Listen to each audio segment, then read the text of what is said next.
Hello दोस्तों, स्वागत है आपका मेरे YouTube चैनल पर जहां पर हम बात करते हैं सिर्फ म्यूचुअल फंड के ऊपर। तो आज के इस वीडियो में हम मीरा एसेट के टैक्स सेवर फंड के डायरेक्ट ग्रोथ प्लान के ऊपर बात करने वाले हैं और कैसे इस म्यूचुअल फंड ने पिछले एक साल में अपने इन्वेस्टरों को 76.2% का एनुअल रिटर्न प्रोवाइड किया हुआ है। इन सभी डिटेल्स का आज हम इस वीडियो में डिटेल में एनालिसिस करेंगे। तो ज्यादा देरी ना करते हुए आइए शुरू करते हैं आज का वीडियो।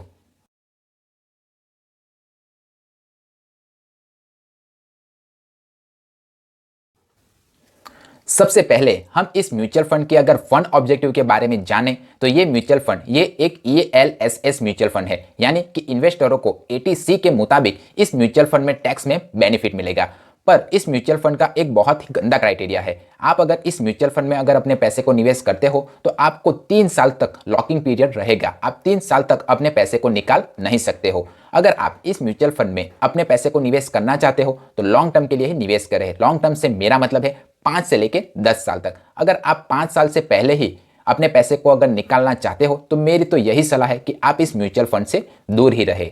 अब हम इस म्यूचुअल फंड की अगर रेटिंग्स की बात करें तो क्रिसिल ने इस म्यूचुअल फंड को 5 स्टार रेटिंग प्रोवाइड की हुई है, जो मेरे हिसाब से काफी अच्छी रेटिंग्स मानी जाती है। अब हम इस म्यूचुअल फंड के अगर 5 रिटर्न्स के बारे में जाने तो इस म्यूचुअल फंड ने पिछले एक साल में 76.2%, 3 साल में 21.6%, 5 साल में 22.9% और ऑल ओवर जब से ये म्यूचुअल फंड स्टार्ट हुआ है तब से लेके अब तक इस म्यूचुअल फंड ने 21.8% का रिटर्न्स अपने इन्वेस्टरों को दिया हुआ है। अब डिस्क्लेमर, अगर आप इस म्यूचुअल फंड या किसी भी और म्यूचुअल फंड में अपने पैसे को निवेश करना चाहते हो तब की लेटेस्ट रेटिंग्स और रिटर्न्स को जरूर चेक कर लें, क्योंकि ये जो रेटिंग्स और रिटर्न्स होता है वो हर बार म्यूचुअल फंड के परफॉर्मेंस के आधार पर चेंज होता रहता है। तो जब भी आप किसी म्यूचुअल फंड में अपने पैसे को निवेश करने के बारे में सोचें तब के लेटेस्ट रेटिंग्स और रिटर्न्स को जरूर चेक कर लें और अपने फंड एडवाइजर से भी सलाह जरूर ले लें। अब हम आगे बढ़ते हैं।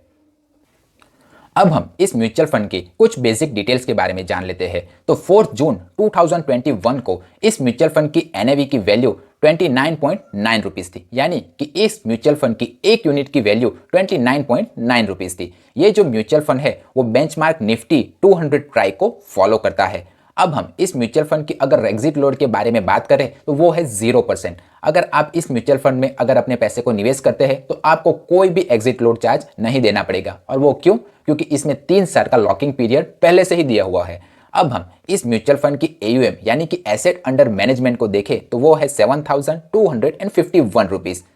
अब अगर आप इस म्यूचुअल फंड में अपने पैसे को निवेश करना चाहते हो तो मिनिमम अमाउंट 500 रुपीज और लम सम भी आप 500 रुपीज से स्टार्ट कर सकते हो।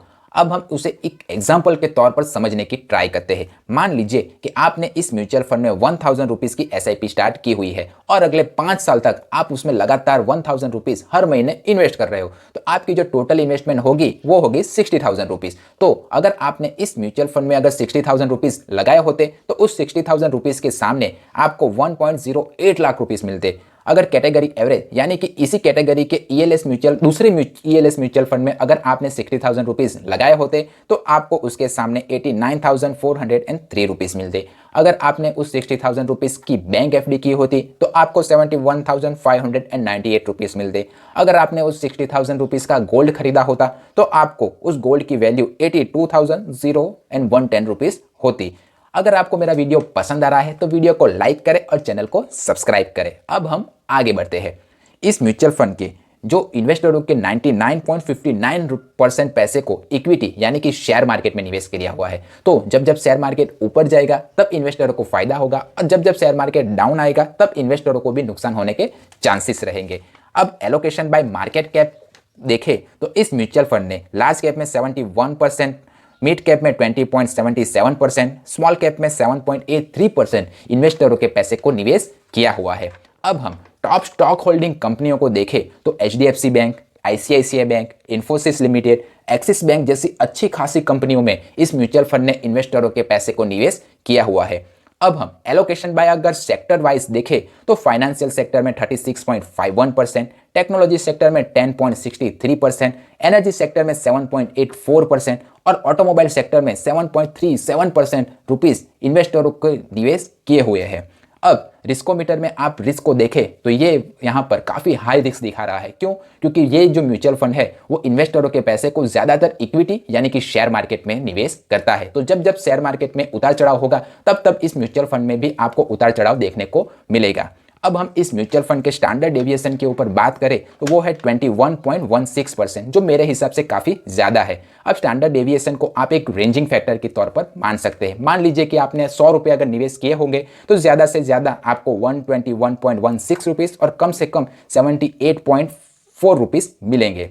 तो जब भी आप किसी भी म्यूचुअल फंड को चुने तब स्टैंडर्ड डेविएशन के फैक्टर को भी ध्यान में रखें, क्योंकि जितना कम स्टैंडर्ड डेविएशन होगा उतना ही ज़्यादा और वेल परफॉर्मिंग म्यूचुअल फंड माना जाएगा, और जितना ज़्यादा स्टैंडर्ड डेविएशन होगा उतना ही वॉलेटाइल म्यूचुअल फंड माना जाएगा।